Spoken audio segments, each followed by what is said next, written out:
потеряла. А ты фрукты вот эти. Мы расстали Цыплячком, объявила о введении комендантского часа.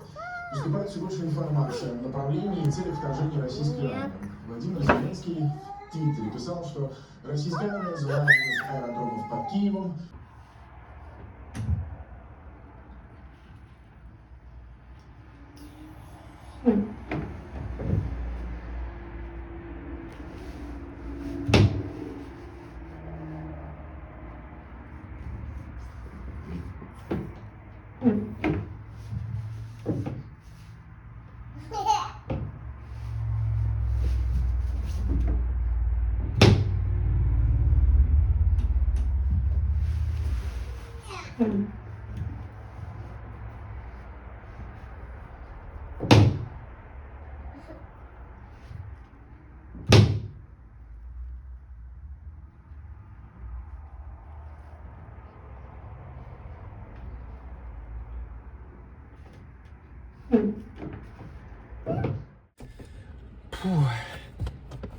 Сегодня 24 февраля.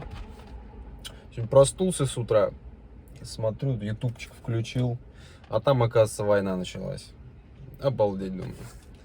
Ну, конечно, все уже долго ждали, когда это будет. И, честно говоря, не верилось немножко, потому что, ну, как похоже на блеф было. Потому что для российской власти, для путинской власти, для этого режима, как бы, война, ну, не знаю, наверное, это последний козырь, которым можно козырять, но не в данном случае, потому что это, по сути, убийственная война для самого режима российского.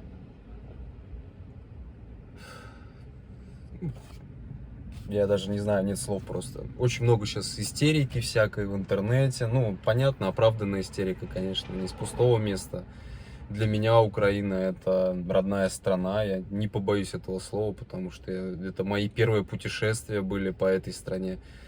Свой первый автостоп. То есть я из гнезда, можно сказать, выпал сразу в Киев из своего. Мой первый автостоп вообще, моя первая дальняя поездка была в Киев сразу. Поэтому для меня Украина, там много у меня друзей оттуда. Она для меня такая, очень много воспоминаний. Ну, родная страна, как бы. Конечно, я тоже не могу быть безразличен. Вот, так же, как и к России. Но к России немножко смешанные чувства, потому что в России очень много любителей путинского режима и очень много людей, которых головы промыты пропагандой с центрального телевидения, с госканалов.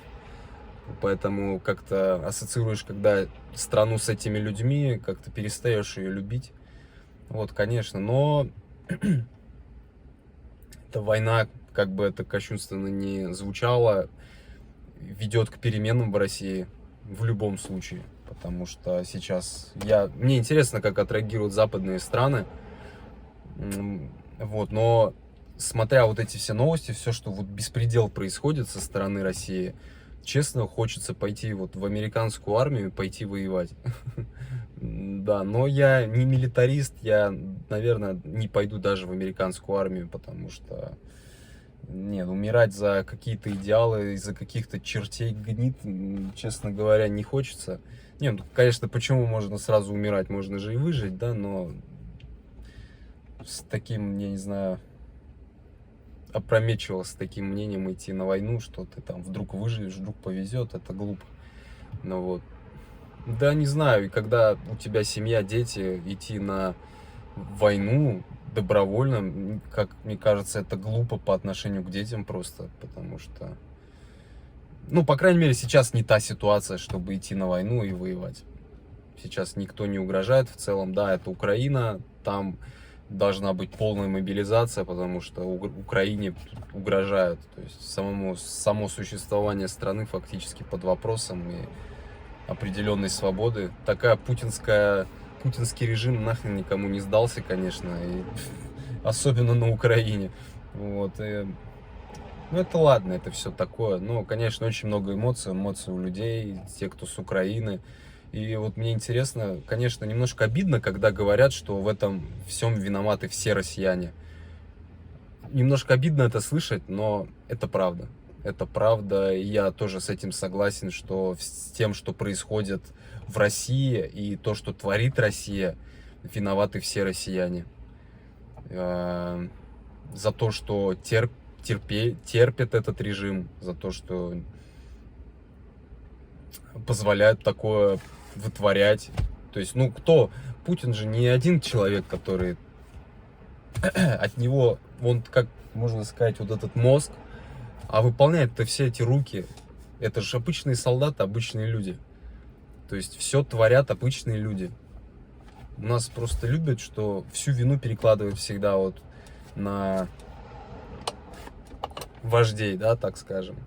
Все, что хорошее делается, это вождь, молодец. Все, что плохое делается, сразу вождь, молодец. Но нет же, это обычные люди все делают. И те люди, которые служат в армии, идут вот на войну добровольно, ведь много таких. Кто-то идет по контракту туда, потому что как бы хорошие деньги относительно платят. То есть это насколько довели народ вот так из-за нищеты, что народ готов просто пойти воевать за какие-то чьи-то интересы. Ну, конечно, им там говорят, что вот нас в кольцо врагов, тому подобное, но это настолько бред, я не знаю, как в это можно все верить вообще. То есть это либо вообще не нужно быть умалишенным, чтобы в это верить. Я не знаю, как можно идти воевать на какую-то... Ну, понятно, что опять же им объясняют, что, блин, на нас напали. Ну, трындец, конечно. То, что в России творится и на Украине сейчас, это просто ужас. И, конечно же, я против войны. Это в любом случае. В любом случае. Я просто объясняю, что сейчас, возможно, перемены будут в России из-за этого. Потому что эта война вообще непонятна и не нужна абсолютно для путинского режима. То есть, как убийственная война для самих же себя. Но посмотрим, что будет. Я, конечно, не загадываю. Я сижу тут во Флориде, мне кайфово, конечно. Кто-то скажет, что ты сидишь тут, вякаешь, да. Но нет, все равно Россия — это моя родная страна, и мне всегда будет больно воспринимать то, что там происходит в негативном плане. И пока путинский режим, вот эта вот стабильность, ничего не изменится в любом случае. Этот путинский режим, он уйдет только, к сожалению, через кровь. Как бы это не прискорбно было, то есть обязательно какая-то должна произойти либо революция, либо какая-то мировая война, чтобы это все изменилось. Потому что, ну, не будет Путина и его элита, а люди с мозгами-то вот этими же и остались. Они же и останутся. Неважно, там поменяется лидер, а мозги же такие же безмозглые. Безмозглые люди же будут. Раболепные, которые будут выполнять все, что им скажут, и без тени сомнения. Так что в России ничего хорошего в ближайшие, к сожалению, лет 100 ничего хорошего не будет. До нормальной страны, к сожалению, еще очень далеко. Пока все эти советские поколения вымрут еще, это очень далеко. А советские поколения пока очень сильны в России, их очень много. Все этих отрядов Путина, вот этих боевых старушек, все этих нодовцев. Это просто как будто сумасшедший дом какой-то. Просто сумасшедший дом. Такие вот новости, конечно, да. Хочется и выговориться. В интернете я ничего не пишу, не хочу там от этих хэштегов «нет войны», как бы толку от этого абсолютно никакого. Вот. Понятно, что нет войны. Ну, нужно власть менять в России, а не хэштеги постить еще какие-то. И надо радикально менять. В этом плане я радикальный человек. Я либо вообще ничего не буду делать, но если буду делать, то я буду делать это радикально, то есть и горячими методами. Иначе нет смысла, как показывает опыт, ну вот белорусский даже показывает, ничего не меняется. Если выходить на улицы с мирными протестами, с мирными лозунгами, то есть ничего не получилось. Опять Лукашенко, и народ от этого еще сильнее сейчас страдает. Лукашенко теперь разгулял. То есть примеров масса, что мирно, к сожалению, диктатура мирно не уходит. Всегда должна пролиться кровь, кто-то должен пожертвовать собой. Никуда от этого не деться. Вот, и не нужно охов-вздохов, это как бы жизнь, это вся история так она и делается. Это, ну, как бы это печально не казалось и не ощущалось. Притом я это спокойно говорю, когда у меня все друзья, все родственники, все живут в России, а я здесь. Я, ну, как бы, это ничего не говорит. Я просто понял, что в Россию возвращаться сейчас вообще абсолютно нет смысла. Это как окунуться в сортир просто. В старый сортир с мухами, с головой. Ничего там не меняется в этой путинской России. И ничего не поменяется даже в перспективах. И сейчас вот эта война, к сожалению, как говорю, это может быть какой-то знак надежды для перемен вообще в России. Как бы это кощунственно ни звучало. Но я против войны, против крови. Конечно, если есть другие альтернативы смены власти, например, в России, то я был бы только за. Но если нет других альтернатив, то что уже делать? Это ладно, это так.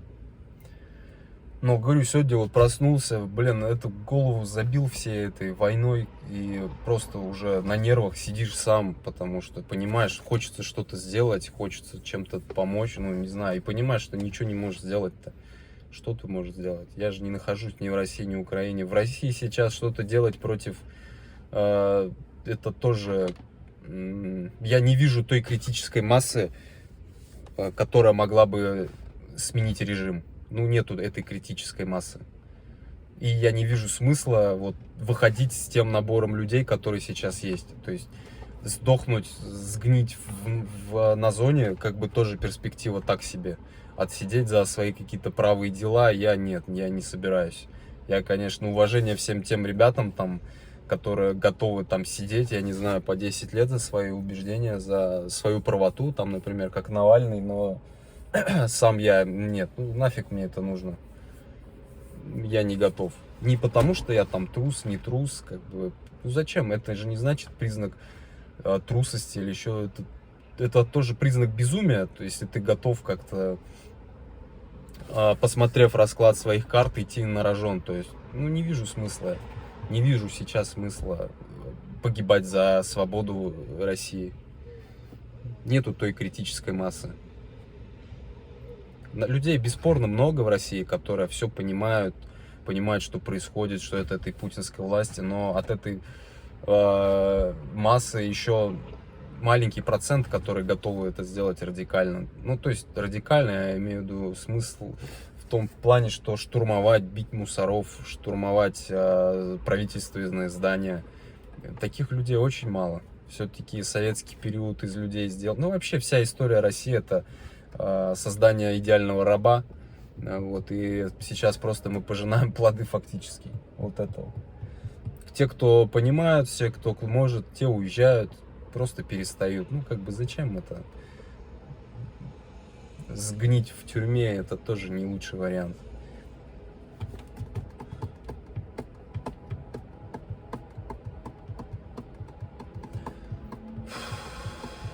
Да, ладно, посмотрим, что будет. Сегодня был только первый день. Посмотрим, какие там новости новые будут. Надеюсь, конечно, все разрешится.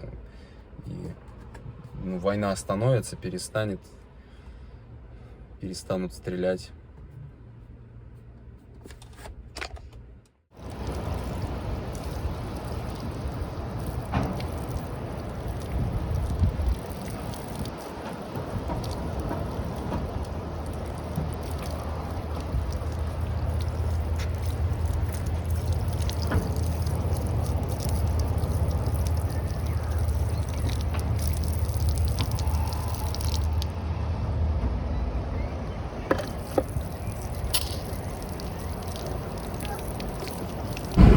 Саламчики. Что, какие новости? У меня сегодня снова, по-русски скажу, дискотека. Приезжают классные музыканты в Орландо. Вот.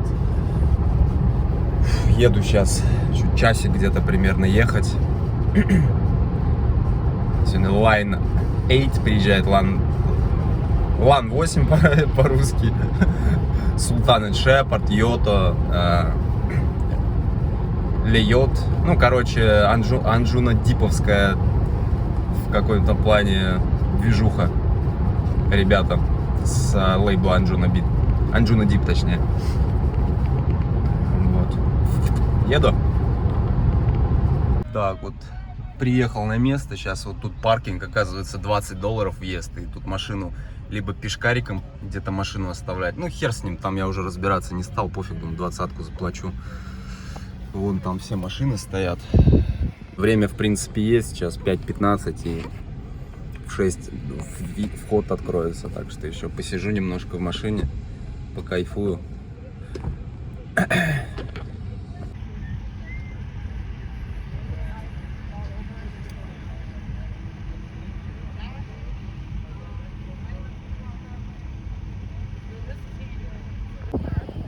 Вот паркинг тут поставили на травке машинки.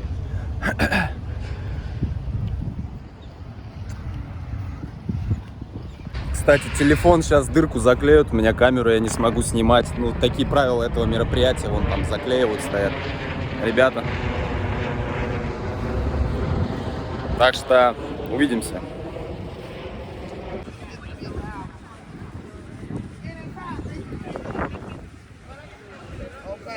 Oh, hi. Yeah. Press the by the artist. She's waiting on somebody. It's pressed by the artist, not by us. Okay?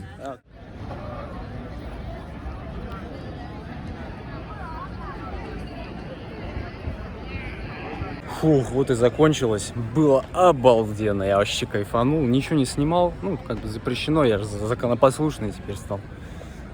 Вот, ой, кайф. Время 11:10. Я иду домой, в Дайтону, где-то час езды.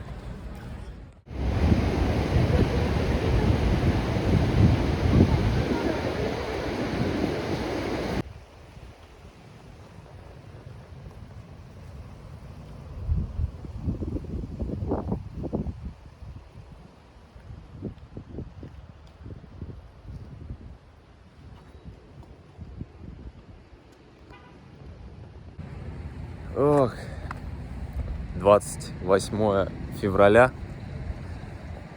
Вышел погулять. У нас сегодня выходной. Вот, сейчас иду гуляю. Тут на днях я пост запостил про ситуацию, что сейчас складывается в Украине с военным вторжением путинской армии. Ну вот. На меня там напали сейчас российские патриоты, одобряющие войну в Украине и убийство людей. Вот. Вообще такие сумасшедшие люди, я просто офигеваю. Все-таки как хорошо, что я не патриот никакой страны. Я понимаю, что патриотизм это... Патриотизм любит невежество, незрелые умы и тупость. Иначе не могу назвать. Я, наверное, ни разу не видел умного, ну, просто приятного патриота. Они все очень любят оскорблять, в первую очередь. Ну, нормальные люди как бы не позволят себе оскорбления. Там, в спорах или еще в чем-то. Что они еще любят? Со слюной на губах доказывать свою правоту. Знаю, я никогда никому ничего не доказываю. И не хочу. Никогда не люблю спорить с кем-то. Вот.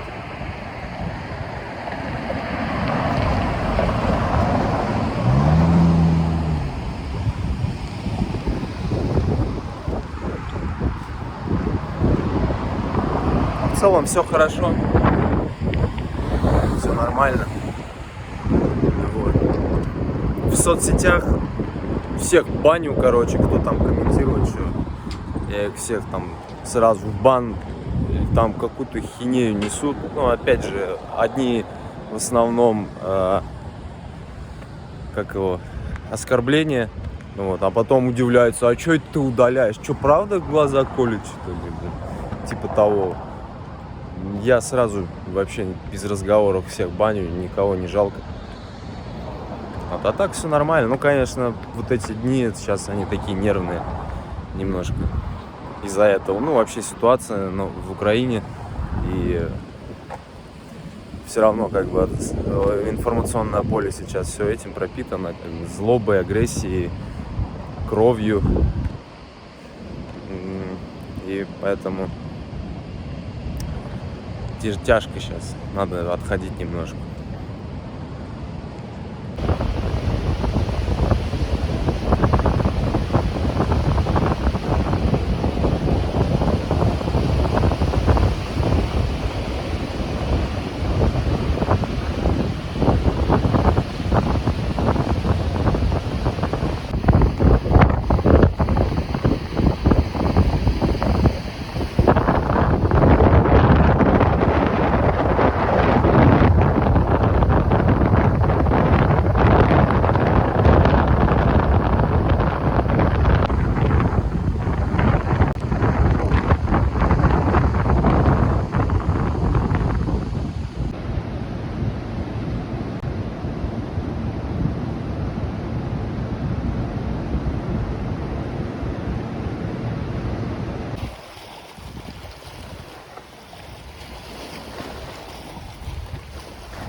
Козявка.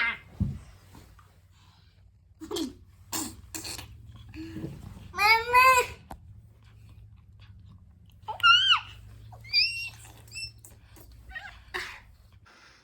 Так, а мне наконец-то пришла термопаста. Термопаста и болты. Винтики, точнее, которые мне для крышки ноутбука не хватало. Я же его в порядок решил приводить. Вот, тут снял кулера от видеокарты, от процессора. Сейчас буду это все зачищать. От пыли. Вот этот уже от пыли почистил. И ставить обратно, и будет как новенький ноутбук. Вот это вот сейчас еще надо зачистить тоже.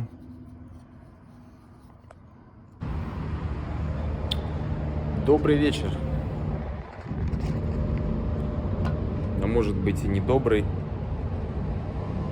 Может и не для всех он добрый. Что нового, в общем, сегодня какое там 2 или 3 марта уже. Да, конечно, эта война в Украине, она, мне кажется, в головах всех русскоязычных сидит, да и не только. Вот, и нервишки, конечно, кому-то и жизни истрепало.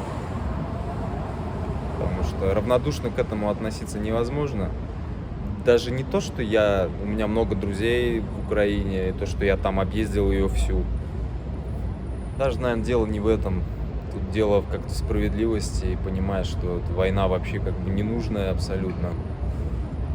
Ну, какой-то беспредел просто в голове даже не укладывается. В голове не укладывается. И эта война, она такая... создала такой водораздел в головах людей. Водораздел в сознании. Тех, которые разделились на 2 лагеря, вот. Ну и на россиян, пацифистских россиян, которые боятся сейчас высказываться, потому что в России это просто абсурдные законы, все хлеще и хлеще просто за свое мнение, когда тебя могут посадить на 15 лет, там на 10, сколько сейчас там за типа фейки, за распространение фейков. То есть любая правда в России это считается фейком теперь. Классная политика. Ну, что от путинской России можно ждать? Вот, после моих публикаций в интернете, в соцсетях, конечно, очень много людей от меня отписалось, много людей я забанил просто за оскорбление и вообще за какую-то ересь, которую мне пишут. Ну, в основном это, конечно, оскорбление. Вот, и немножко грустно от того, что многие люди даже, которых я знаю лично, и у меня есть воспоминания, связанные с ними, хорошие, приятные. Вот, и они все-таки поддались пропаганде путинской и считают, что вот это действительно российская армия совершает освободительную миссию, спецоперацию от каких-то нацистов, фашистов каких-то мифических. Вот. Не понимая, что эта российская армия сама по сути фашистской, стала фашистской. Вот. И вот с многими людьми пришлось, конечно, попрощаться, но мне не жалко, по барабану. Эти люди у меня, да, есть хорошие воспоминания с ними, ну все, и пусть они там в воспоминаниях сидят. Вот, в принципе, они ничего не испортили. Я понимаю, что по пропаганде тяжело устоять перед ней. Вот. Тем более у тех, у кого нет своего мнения, своих мозгов, начинают, как говорится, идти в сторону русского мира и тому подобного. В основном это прибежище ущербных, слабых людей, которые как бы не могут создать сами себе мир. Всегда хотят быть в стае в какой-то. Люди, которые не имеют своего мнения особо и нет своего какого-то внутреннего мира. Я вот понимаю вот это. Это люди стайные, вот этот русский мир, был русский, и которые кричат вот эти и которые даже сами по себе-то и не русские вовсе. Могут быть и чувашами, там, и бурятами, кем угодно. Но это ладно, это каждый выбирает сам, кем он хочет быть, как бы базара нет. Но когда этот когда эти русские врываются в другую страну, освобождая якобы русских от кого-то там, от мифических существ каких-то, то это, конечно, уже страшно становится и угроза всему миру. Вот поэтому с многими людьми пришлось распрощаться. Туда ему дорожка. Oh, hi. Hi. Oh, yeah. Video, hey, live stream shit, Yeah, it's good. Ребятки там отдыхают. What? I don't know. Just my vlog. It's your vlog? Yeah. Well, hey, let me tell you, vloggers. This guy fucks for sure. Yeah. Say big hello to Russia. Ukraine. I salute Ukraine. Yeah. That's good. Good shit. Hey, Russia. I hope if I was a sniper, bro, I would take the fuck out of Putin. Swear to God. That's good. Парень снайпер, так что, россиянчики, там смотрите, осторожнее. Американцы все в курсе, что тут происходит на Украине, в России, так что они молодцы вообще. Я еще же оставлял, как его, голосовашку. Мне же предлагали в американскую армию пойти, и я сказал, что открыл голосование в сторисе, и на мое удивление 40% ответили, что они пошли бы в армию американскую. Вот. Это круто. Ну как круто, это интересно, я имею в виду. Это говорит о том, что все равно эта путинская власть держится на как вообще она какой-то воздушная власть, воздушные замки какие-то. Просто все на страхе держится. Так что, россияне, не бойтесь, выходите. Надо, чтобы все разом вышли. А я, к сожалению, помочь никак пока не могу. Блин, тут движухи вообще. Тяжело что-то записывать. Вот.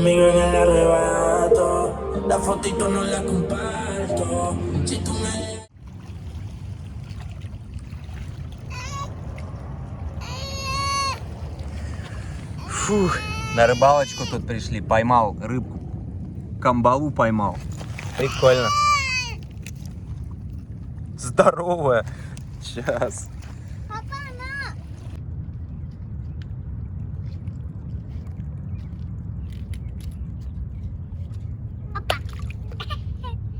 Теперь он жить. Камешки.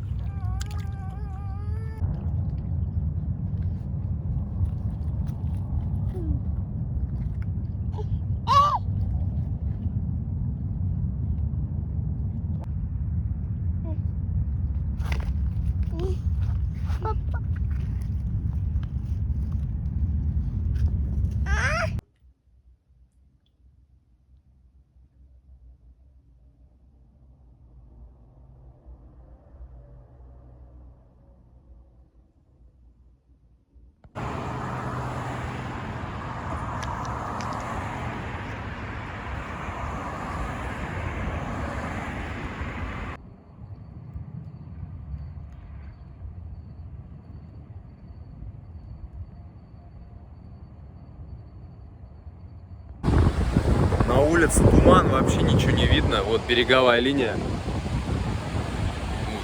Обалдеть, такого тумана я еще здесь не видел. Вышел погулять, даже посмотреть. Класс.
Сейчас в Дайтоне довольно шумная неделька будет. Сейчас все байкеры страны съехались тут. Bike Week. Неделя, короче, веселья для байкеров. А байкеров в Америке много. Везде, на каждом шагу здесь пердят, дымят. И это только начало, оно только начинается, по-моему, еще. Это еще цветочки.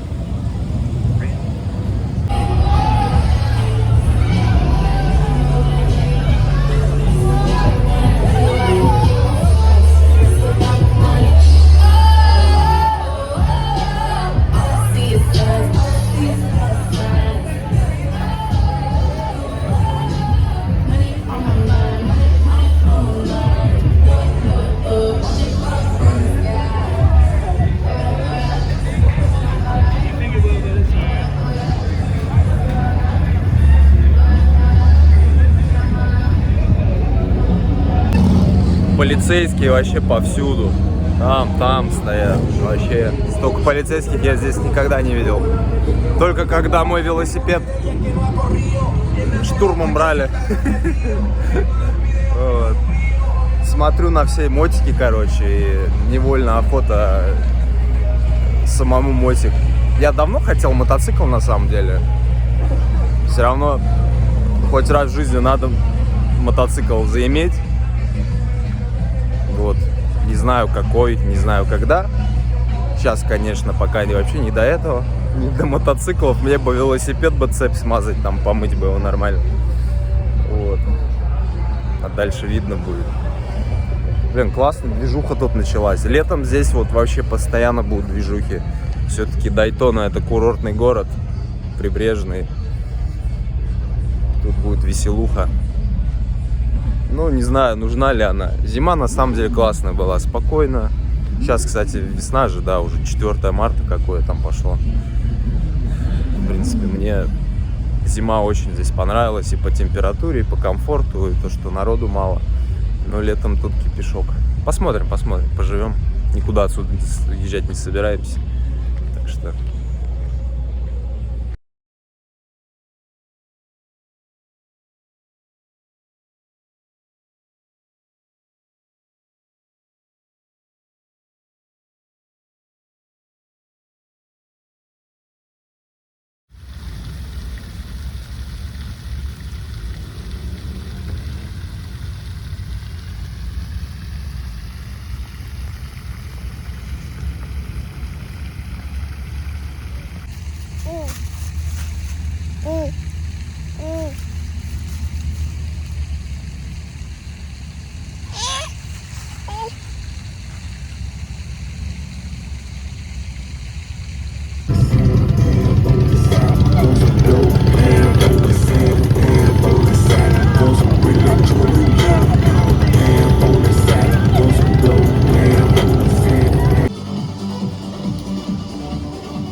Фух, сегодня воскресенье, у Насти выходной. Приехали в одно классное место. Природный бассейн, можно сказать. С чистой водой, голубой.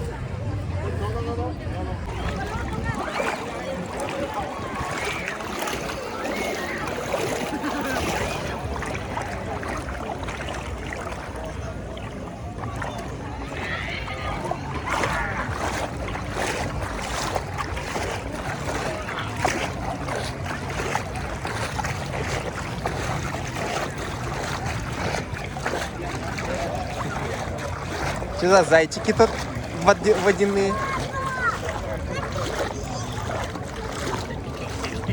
А вот и мы. Папа, смотри, Папа,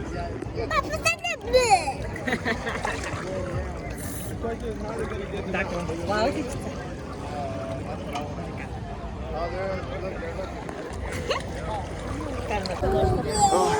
Обалденная вода здесь такая, прохладненькая еще. Нет, теплая, сейчас уже теплая. Вначале кажется, конечно, холодно. Это Глент Спрингс. Тут вообще классная вода. Это все озеро, тут пресная вода. Вот такой цвет, голубоватый, зелененький. смотри, как озеро. Здесь где-то еще ламантины должны плавать. О, гони его сюда.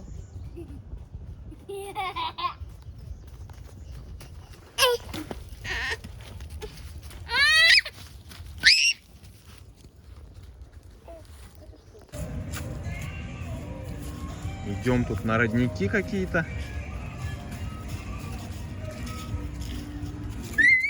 Идем, ищем приключений, анаконд и медведи, говорят, тут есть.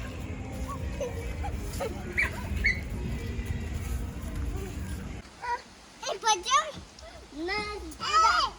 туда пойдем.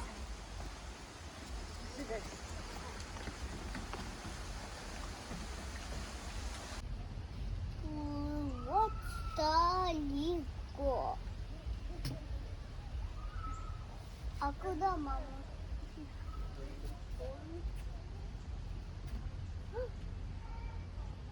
Смотри, еще, Алла. Еще. Подскажи еще. Одни еще. Вот, вот это вот здесь. Да? Чтобы вот здесь, здесь.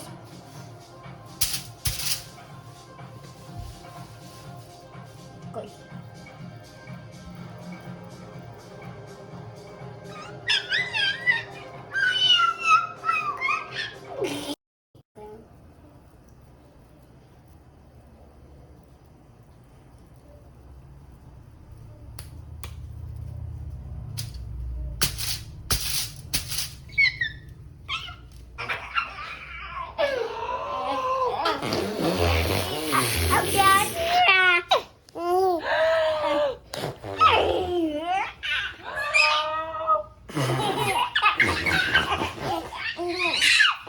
Раз, два.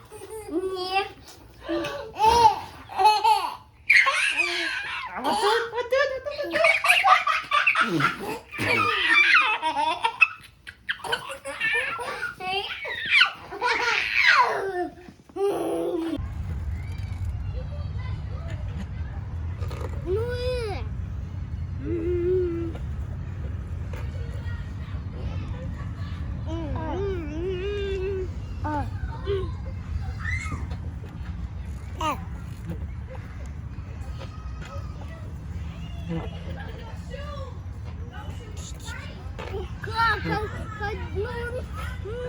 Давай, когда уже?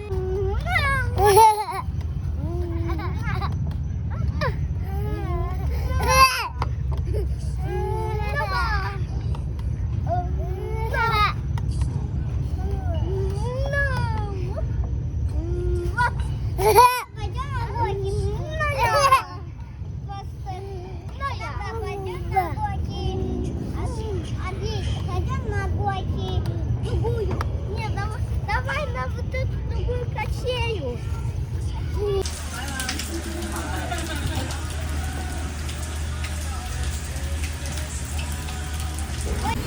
Все, настало время мощных дождей, весна пришла. Кайф вообще. Весна не пришла? Нет. Прям сейчас дожди затяжные будут, это показывает чуть ли там не на 3-4 дня. Только есть дождик.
Я еду на очередной рейв в Орландо. Сегодня 11 марта. Сейчас заправляюсь перед дорогой. Еду я на Космигейт. Давно этого мечтал. Сегодня будет классно. Классная ночь будет. Бензин стоит $4 30 центов. Для сравнения, когда я жил в Техасе 2 года назад, стоимость бензина была, по-моему, $1.30 опускалась. Сейчас $4.30. То есть на $3 прибавилось за все это время. Ну, плюс еще скаканул, было где-то 3,5 последние месяца было. И вот как началась заваруха, как Россия войну устроила, так вот. Там еще же Америка отказалась от российских углеводородов там. Углеводородов, говорю. От российского топлива. Вот. Ну и правильно делают. Но цена, конечно, подскочила сейчас. Посмотрим, что будет дальше. Интересно.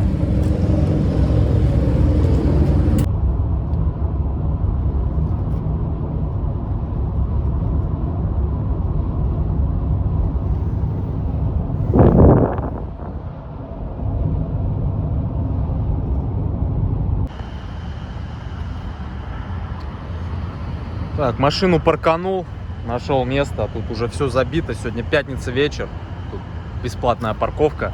Тут, конечно, стоит знак «Паркинг запрещен», но это относится к тому проезду, как бы, с той стороны и с этой. Я проезд не загораживаю, так что, думаю, все нормально будет. Это же знаки специально для проезда, но тут вагон место, фура заедет.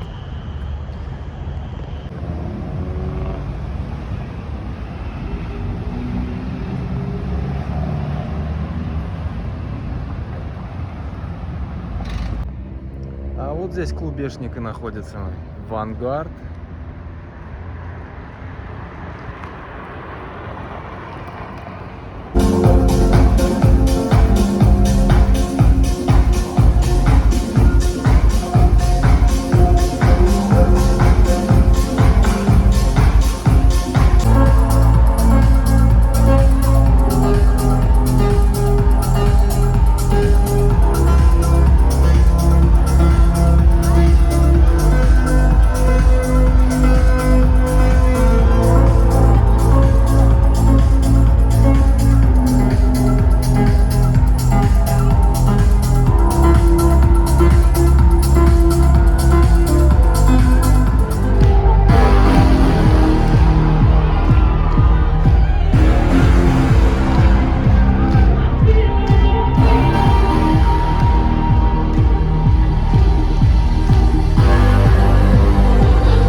закончилось все. Даже наконец-то.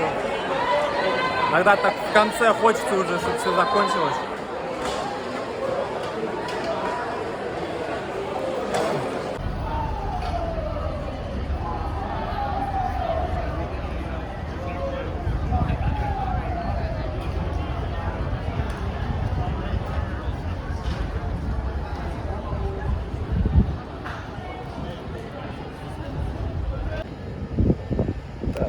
Ну, главная машина на месте, остальное все мелочи.